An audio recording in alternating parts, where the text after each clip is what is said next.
Praise the Lord. परमेश्वर के पवित्र नाम की महिमा और तारीफ हो। मैं परमेश्वर के दास पास्टर रंजीत एक बार फिर से आप लोग के सम्मुख में परमेश्वर के उत्तम प्रकाशनों के साथ, जो प्रकाशनों से हर एक अंधियारे में बैठे हुए लोग उजियाले की ओर और निराशा में बैठे हुए लोग एक आशा की ओर और मृत्यु की शया में बैठे हुए लोग जीवन की उम्मीद की किरण की ओर अपनी नज़र को रख पाते हैं। परमेश्वर का उत्तम कलाम जो हर पल, हर घड़ी, हर समय जो हमारी मनों को उत्साहित करता है और हमारी प्रार्थना को और उत्तेजना देता है और हमें और परमेश्वर के करीब में आने के लिए उत्प्रेरित करता है। उन्हीं ऐसे ही वचनों के साथ जो प्रेरित पौलुस अपने फिलिप्पियों की पत्री 4 अध्याय और उसकी 6वीं आयत में हमें इस प्रकार से प्रकाशित करता है। वो कहता है, किसी भी बात की चिंता मत करो। इन दिनों में कई बातों में वर्तमान की समय को देखकर, वर्तमान की हालातों को देखकर, वर्तमान की परसिक्यूशन को देखकर, वर्तमान की महंगाइयों को देखकर, वर्तमान की सारे चारों दिशाओं से शत्रुओं को देखकर मनुष्य ना चाहते हुए भी कई बातों की चिंताओं का शिकार हो जाते हैं। परंतु ऐसे समय पर परमेश्वर का एक कलाम है जो हमें उत्साह देता है। प्रेरित पौलुस उन बातों को जो हमारे जन्मने से पहले ही उन बातों को लिख के रखा है, इसलिए इसे लिखने वाला प्रेरित पौलुस भले हो, लेकिन ये कंसेप्ट पौलुस का नहीं परंतु परमेश्वर की आत्मा का है। अर्थात आज मुझे सुनने वाले वो परमेश्वर की आत्मा को सुनता है, क्योंकि वो आत्मा हमारी दशाओं को वो देख रहा है, हमारे अल्फाजों को वो सुन रहा है कि कौन है अपनी वर्तमान की विपरीत दशाओं में जो अति चिंतित होने के बावजूद भी पौलुस जैसा कहता है कि किसी भी बात की चिंता मत करो, परंतु हर एक बातों में अर्थात परमेश्वर के दृष्टि में, परमेश्वर के सम्मुख में कोई भी बातें परमेश्वर के लिए कठिन नहीं है। मेरे प्रियो, हमारे लिए वो पहाड़ के समान होगा, परंतु मेरे परमेश्वर के लिए वो कोई बड़ी बात नहीं है। परंतु बस एक बात है कि तुम अपने हर एक बातों के लिए जो पौलुस को दिया गया है कि परंतु हर एक बातों में तुम्हारी निवेदन, प्रार्थना और विनती के द्वारा धन्यवाद के साथ परमेश्वर के सम्मुख उपस्थित किया जाए। आमीन। मुझे सुनने वाले मेरे प्यारे अजीज़ों, खुदावंद कहता है, आप चाहे कैसे भी अवस्था में क्यों ना हो, आप चाहे कितने भी परमेश्वर से दूर क्यों ना हो, कितने भी परमेश्वर के करीब क्यों ना हो, लेकिन आज मुझे सुनने वाले, हम अपने हालातों में कमज़ोर ना हो जाए, अपने इर्द गिर्द की बातों को लेकर अति शोकित ना हो जाए, अपने मन की चिंताओं की ओर अपने विश्वास को ना ढकेल दे, वरुण अपने तामे हुए उन विश्वास को और अधिक मजबूत करते हुए परमेश्वर के पास विनतियों को, प्रार्थनाओं को धन्यवाद के साथ लेकर आओ और परमेश्वर के सानिध्य में खड़े हो जाओ। जिन बातों को लेकर शत्रु हम पर हावी होना चाहता है, वो उसका जो हमारी चिंता जो उसके लिए हथियार बनाया गया है, जिस पर वो हमें हावी होने के लिए कोशिश करता है, हम पर वार करने की कोशिश करता है, परंतु आज पवित्र आत्मा की सामर्थ के द्वारा मैं कहना चाहता हूँ, ये हालात थे वो हमारे लिए परमेश्वर के और करीब आने का एक ज़रिया है, एक मौका है कि हम खुदा के पास आए। जो काम मनुष्य अपने बुद्धि से, अपने सोर्स से या फिर अपनी शक्ति से कर नहीं पाता है, उन कार्यों को हम परमेश्वर के सम्मुख लेकर जाए और परमेश्वर हमें वहाँ से उसका प्रति उत्तर देने पाए। तो प्रेरित पौलुस कहता है कि प्रार्थना करो।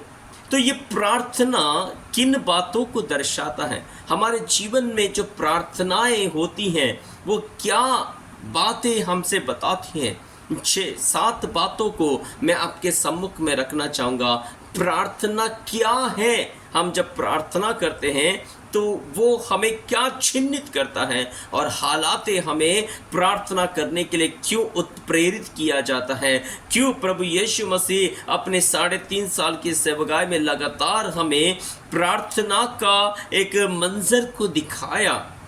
बपतिस्मा लेते ही प्रार्थना करने के लिए जंगल की ओर चले गए और पूरी रात प्रार्थना करता है और कालवरी क्रूस पर भी प्रार्थना करते हुए दिखाई देता है। और यहाँ तक कि चेलों भी प्रभु से कहता है कि हमें भी प्रार्थना करना सिखा। और सबसे बढ़कर प्रेरित पौलुस अपनी हर पत्री में प्रार्थना का जिक्र करता है। क्या होता है ये प्रार्थना कि एक मसीही लोगों को प्रार्थना करना चाहिए, क्यों परमेश्वर के दास और दासियों को प्रार्थना करना चाहिए, क्यों वर्तमान की स्थितियों को देखकर चिंता में डूबते हुए अपने समय को बर्बाद नहीं करना चाहिए, वरन सारे विषयों को लेकर परमेश्वर के सम्मुख में खड़े होना चाहिए प्रार्थना के साथ। तो ये प्रार्थना हमारे जीवन में क्या चिन्हित करता है, ये प्रार्थना हमें क्या बताना चाहते हैं, इन 7 बिंदुओं को मैं आपके सम्मुख में रखना चाहूंगा मेरे प्रिय अजीजों। प्रार्थना सबसे पहला बिंदु परमेश्वर पर हमारे भरोसे को प्रकाशित करता है। जितना अधिक आप प्रार्थना करोगे उतना ही अधिक आप परमेश्वर पर भरोसा रखना सीख जाओगे। इसके विषय में हम और विस्तार से जाएंगे, लेकिन 7 बिंदुओं को मैं आपको पहले मैं रखना चाहूँगा। पहला बिंदु है परमेश्वर पर भरोसा करना। दूसरा बिंदु है सच्चे परमेश्वर की अस्तित्व को स्वीकार करना, क्योंकि हम एक ऐसी दुनिया में पाए जाते हैं जो चारों तरफ से मनुष्य को पूरी तरह से गुमराह करने वाली एक अनुभव, एक अवस्थाएं, एक स्थान पाया जाता है। मनुष्य हर बातों में असमंजस में पड़ा हुआ है। तो वहीं पर सच्चे एक परमेश्वर की अस्तित्व को स्वीकार करना है, प्रार्थना करना। आमेन। तीसरी बिंदु में एक धर्मी जन का स्वभाव को दर्शाता है प्रार्थना करना। धर्मी जन कौन? जिसने प्रभु पर विश्वास किया, प्रभु के कहे हुए बातों पर विश्वास किया, प्रभु के नियुक्त किए हुए समय पर विश्वास किया, प्रभु के दिखाए हुए उस मंजर पर, उस पैटर्न पर विश्वास किया, वही धर्मी है। और धर्मी का एक स्वभाव बन जाता है प्रार्थना। Praise the Lord. और चौथी बिंदु में प्रार्थना एक प्रकार से ईश्वर के दिल को समझना है, ईश्वर के विचारों को समझना है, ईश्वर की योजना को समझना है। चौथा बिंदु, जब हम प्रार्थना करते हैं और प्रार्थना ही से परमेश्वर की योजना को हम समझ पाते हैं। हम दानियल को देखते हैं कि दानियल की किताब में 9वें अध्याय में दानियल उपवास के साथ प्रार्थना करता है और तुरंत उसके बाद 23 या 24वीं आयत में लिखा है, हे दानियल, जब तो प्रार्थना कर रहा था वो इसी वक्त में उतर आया तुम्हारे पास तुम्हारी प्रार्थना के उत्तर देने के लिए। तो प्रार्थना में परमेश्वर की दिल की योजनाओं को समझने के लिए एक अवसर बन जाता है प्रार्थना। अर्थात प्रार्थना में हम परमेश्वर की योजना को समझ पाते हैं। और 5वीं बिंदु में प्रार्थना हमें परमेश्वर के साथ एक मधुर संबंध को तैयार करता है, परमेश्वर के साथ एक घनिष्ठता को तैयार करता है। हम हर विषय के लिए प्रार्थना करते समय परमेश्वर कितना मुझसे और मैं कितना परमेश्वर से कनेक्ट हूँ। प्रभु यीशु मसीह ने कहा यूहन्ना रचित सुसमाचार 15वें अध्याय की 7वीं आयत में, मेरा वचन तुझ में और तू मुझ में रहे तो जो चाहे मांग वो तेरे लिए पूरा हो जाएगा। अर्थात एक मधुर संबंध है, एक मधुर संगति है। वहाँ पर परमेश्वर का वचन जब हमारे अंदर आ जाता है और हम जब परमेश्वर के भीतर में चले जाते हैं, तब हमें समझ में आता है कि हमें परमेश्वर की हाई प्रोफाइल के अनुसार और प्रभु यीशु मसीह की हाई क्रिस्टोलॉजी के अनुसार हमें प्रार्थना का विषय परमेश्वर के सम्मुख में रखना चाहिए। तो हमें क्या मांगना चाहिए, क्या नहीं मांगना चाहिए, कहाँ की ओर देखना चाहिए, कहाँ की ओर नहीं देखना रखना चाहिए, किन बातों की चिंता करना चाहिए, किन बातों की चिंता नहीं करना चाहिए, ये परमेश्वर के हाई प्रोफाइल को हम महसूस करते हुए उसी के अनुसार हम मांगेंगे। लेकिन जब हमारे परमेश्वर के साथ एक संबंध ही नहीं है, एक मधुरता ही नहीं है, इसका मतलब है हम परमेश्वर को वैसा नहीं जान पाते हैं जैसा स्वयं परमेश्वर है। तो वैसा अगर हम नहीं समझ पाते तो हमारी प्रार्थनाओं में भी अंतर आ जाता है। आमेन। लेकिन जब हम परमेश्वर को समझ पाते हैं तो रोमियो के पत्री कहता है कि पवित्र आत्मा ही हमारे अंदर आहे भरते हुए प्रार्थना करता है, क्योंकि हम नहीं जानते कि किस प्रकार से प्रार्थना करना चाहिए, लेकिन पवित्र आत्मा हमारे भीतर में होकर आहे भरते हुए अन्य भाषाओं में प्रार्थना करता है। तो यहाँ पर प्रार्थना करने वाला एक मनुष्य नहीं है, एक मनुष्य का कल्पना नहीं है, मनुष्य का साधारण विचार नहीं है, परंतु यहाँ पर परमेश्वर की पवित्र योजना है जो हमारे भीतर से, हमारे मन से परमेश्वर के सम्मुख में रखा जाता है। अर्थात वो एक मधुर संबंध है, एक मधुर संगति को वहाँ पर दर्शाया गया है। और छठवीं बिंदु में हम प्रभु के आगे हम अपने दिल को खोल के रख देते हैं। आमेन।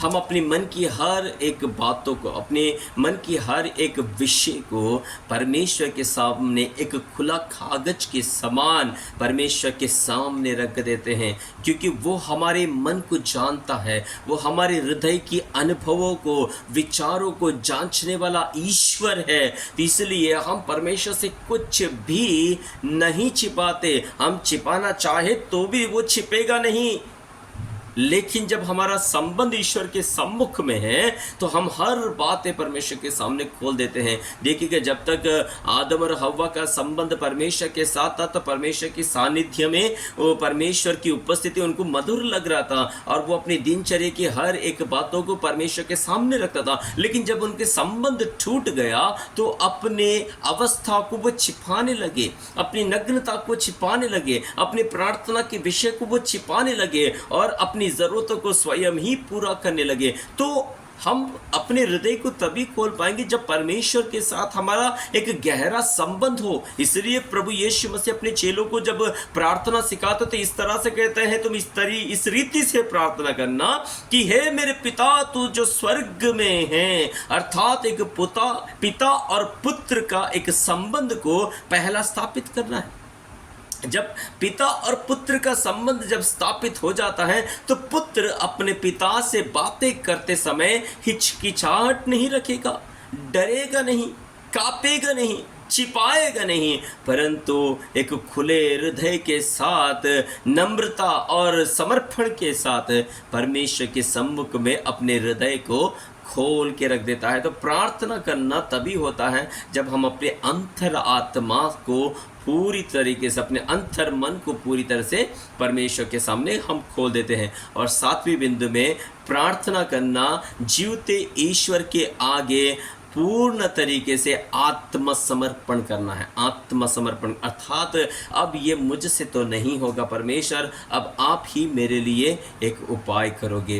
वर्तमान का समय में हम अपने श्रम से, अपने शक्ति से, अपने बुद्धि से, अपने पैसों से या हम किसी भी तरीके से हम वर्तमान के अवस्थाओं से हम लड़ नहीं सकते हैं, क्योंकि ये अंतिम समय है। इन अंतिम समयों में हमें परमेश्वर का आगमन का इंतज़ार करना है और उस इंतज़ार में हम अपने आप को भी वैसा ही संभाल के रखना है जैसे मानो परमेश्वर ही मेरे युद्ध को लड़ेगा, परमेश्वर ही मेरी लड़ाई को लड़ेगा। मैं परमेश्वर पर निर्भरित हो जाऊं। आत्मसमर्पण है प्रार्थना। तो इन 7 बिंदुओं के अनुसार क्या है? पहला, ईश्वर पर भरोसा रखना। दूसरा, ईश्वर की अस्तित्व पर भरोसा रखना या फिर ईश्वर के अस्तित्व को स्वीकार करना। या फिर तीसरी बिंदु में धर्मी जन का एक स्वभाव को प्रकाशित करता है। और चौथा, ईश्वर के दिल को समझना। और पांचवी बिंदु में ईश्वर के साथ एक मधुर संबंध को स्थापित करना। और छठवीं बिंदु में ईश्वर के सामने स्वयं के हृदय को, स्वयं के मन को खोलना। और सातवीं बिंदु में ईश्वर के आगे पूर्ण तरीके से आत्मसमर्पण करना। ये 7 क्राइटेरिया है, ये 7 बिंदु है। एक व्यक्ति जब प्रार्थना करता है, उस प्रार्थना करने वाले व्यक्ति के लिए प्रेरित पौलुस कहता है कि तुम किसी बात की चिंता मत करना, वरुण हर बातों को, हर एक विषय को, चाहे वो छोटी हो या बड़ी हो, चाहे वो बहुत ज़्यादा आवश्यक हो या फिर एक प्रकार से अगर बाद में भी मिल गया तो चलेगा, लेकिन मिलना तो ज़रूरी है। तो इस प्रकार का एक अनुभव में भी अगर वो प्रार्थना का विषय है तो भी परमेश्वर के सम्मुख में तुम प्रार्थना और विनती धन्यवाद के साथ प्रभु के सामने आके खड़े हो जाओ। इज़राइलियों को जब मिस्र से जब बाहर निकाला गया तो वे पूरी तरह से परमेश्वर पर ही डिपेंडेड है। परमेश्वर ही उनके लिए दिन में बादल के खंभा और रात में अग्नि के खंभे बनकर उनको रास्ता दिखा रहा है। परमेश्वर ही उनको स्वर्गीय मन्ना खिला रहा है। परमेश्वर ही उनको चट्टान से पानी पिला रहा है। परमेश्वर ही उनको रहने का स्थान दे रहा है। परमेश्वर ही उनको भोजन वस्तु दे रहा है। परमेश्वर ही उनको लीड कर रहा है। तो हर बातों के लिए इज़राइल को परमेश्वर पर निर्भरित होना था। जब तक बादल दिखाई ना दे तब तक वे अपने स्थान छोड़ नहीं सकते थे। ठीक उसी तरीके से जब तक हमें प्रार्थना का प्रत्युत्तर ना मिले तब तक हम उस प्रार्थना के ऊपर, उस विषय संबंध के ऊपर किसी भी प्रकार का कोई निर्णय नहीं लेना है। पूरी तरह से निर्भरित हो जाना है। उसे एक अनुभव को कहते हैं कि हाँ, मैं हर विषय के लिए परमेश्वर पर निर्भरित हो, परमेश्वर पर निर्भरित हो। धन्य है मेरे प्रियो, परमेश्वर पर निर्भरित रहना ये सच में एक बहुत बड़ा वरदान है, एक बहुत बड़ा आशीष है जो परमेश्वर अपने चुनिंदे हुए लोगों को ही देता है। ये हर कोई नहीं कर सकता, लेकिन आज मैं खुदा का धन्यवाद करता हूँ कि आप लोग ये कर पा रहे हो, आपके परिवार ये कर पाते हैं। आपका परिवार में एक पारिवारिक प्रार्थना होती है। मैं विश्वास करता आपके जीवन में एक व्यक्तिगत प्रार्थनाएं होती हैं। इस बात के लिए मैं विश्वास करता, प्रभु को धन्यवाद करता हूँ। और प्रेरित पौलुस की कंसेप्ट के अनुसार, जो फिलिप्पी के पत्र 4 अध्याय के 6वें आयत के अनुसार जैसे वो कहता है कि किसी बात की चिंता मत कर, अर्थात आप अपनी हर चिंताओं में भी आप प्रार्थना करते हुए मैं प्रभु को धन्यवाद करता हूँ। परमेश्वर की इच्छा रही तो हमने ये जो 7 बिंदुओं को देखा है, उन 7 बिंदुओं को एक एक करके एक एक समय पर हम उन वीडियो को आपके सामने रखते जाएंगे। निश्चय परमेश्वर इन वचनों के द्वारा आपकी प्रार्थना का जीवन को और मजबूत करे, क्योंकि इब्रानियों का पत्र कहता है जब जब तुम उस दिन को आते हुए देखो तब तब त्यों अपनी प्रार्थना और संगति और बढ़ाते चले जाओ। तो निश्चय ये वचन और ये पर प्रेरित पौलुस का कही हुई कथन परमेश्वर की प्रकाशन और आत्मा की बदौलत हमें और अधिक परमेश्वर के सामने खड़े रहने का एक मौका मिले। तो प्रभु की मर्जी रहती नेक्स्ट वीडियो में प्रार्थना परमेश्वर पर भरोसा रखने को प्रकाशित करता है। इस भरोसे के ऊपर हम आने वाले नेक्स्ट वॉल्यूम पर हम देखने जाएंगे। परमेश्वर इन वचनों के साथ आप सबको आशीषित करे। मैं परमेश्वर के दास पास्टर रंजित एक बार फिर से आप लोगों का तहे दिल से मैं धन्यवाद करता हूँ। अब तक आपने बड़े सहनशीलता के साथ, पेशेंस के साथ परमेश्वर के वचनों को सुनने के लिए और प्रार्थना करने के लिए अपने निर्णय लिया। निश्चय परमेश्वर आपकी सारी चिंताओं को आनंद में बदल देगा। वर्तमान की परिस्थितियों को परमेश्वर निश्चय एक अनुग्रह के मंजर में वो आपको लेकर जाएगा। परमेश्वर आप सबको बहुत आशीष करे। Thank you, praise the Lord, amen.